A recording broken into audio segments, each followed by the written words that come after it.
No one paid much attention before to state election boards that certify votes because they always did their jobs. In the same way, most Americans never gave much thought to the General Services Administration in D.C. But Emily Murphy, the head of the GSA, had been refusing to do her job of authorizing the start of the presidential transition process. But we have some breaking news on that front. NBC News has confirmed that Murphy has informed President-elect Joe Biden the administration is ready to begin the formal transition process, according to a letter Administrator Emily Murphy sent this afternoon. Joining us to discuss this is Congressman Raja Krishnamoorthi of Illinois, who is on the House Oversight Committee that asked Murphy to appear before Congress. Congressman, did I say your name correctly?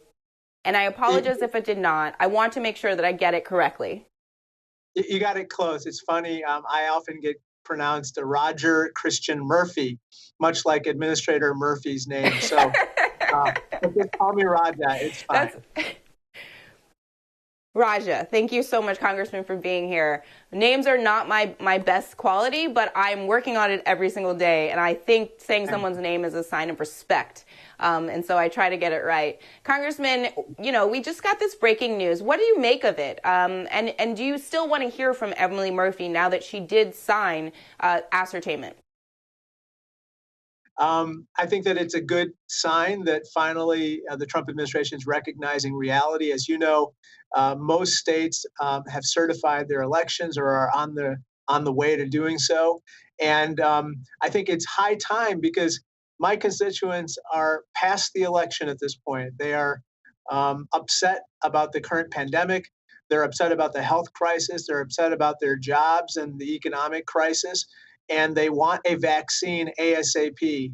And so all those particular challenges need to be confronted right now. And the transition is essential to making good on Joe Biden's plans and promises to deal with all those crises.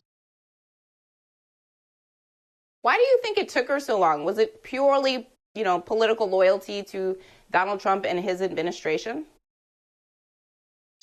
I think it was that. I think that, quite frankly, the public pressure has been welling up at this point. Today, I think, as you mentioned, 160 CEOs from the private sector put pressure on the Trump administration to move on. Republican senators are coming on board with reality and basically putting pressure as well. I have not heard from a single colleague of mine in Congress who happens to be a Republican who does not believe that Joe Biden was elected president, nor that he will be the president come January 20th. So all of these factors are coming together. And I think that Administrator Murphy is giving into reality here. Why did the House committee decide it was important to hear from her? Obviously, she didn't show up, and she's saying she's going to send a deputy next week.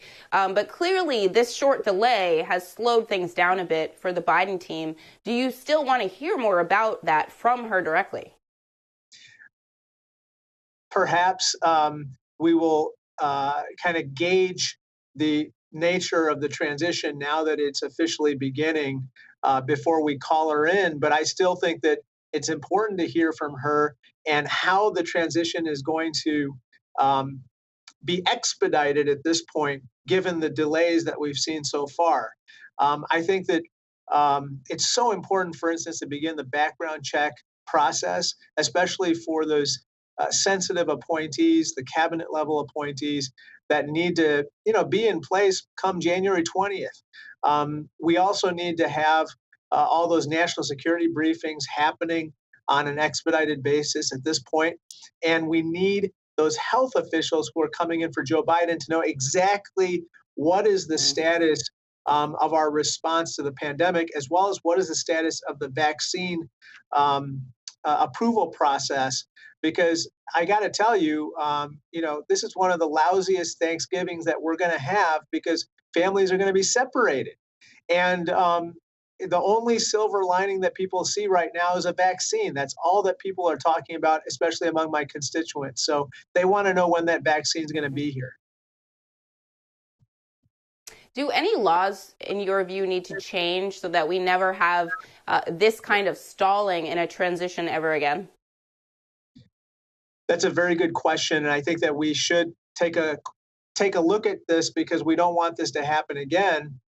Traditionally, even in very closely contested races, such as the Bush-Gore race in 2000, the transition did begin in the sense that Bill Clinton gave both Al Gore and George W. Bush at that time access to sensitive national security information and other materials necessary for a transition, regardless of who ended up taking the presidency.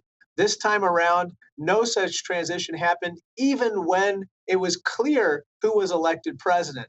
So I do think we need to go back to the 1963 Act that governs the transition process and fine tune it and make sure that someone like a Donald Trump cannot impede a smooth, orderly transition. Absolutely. Congressman Raja Krishnamoorthi, Hey, thank you so much for being here today.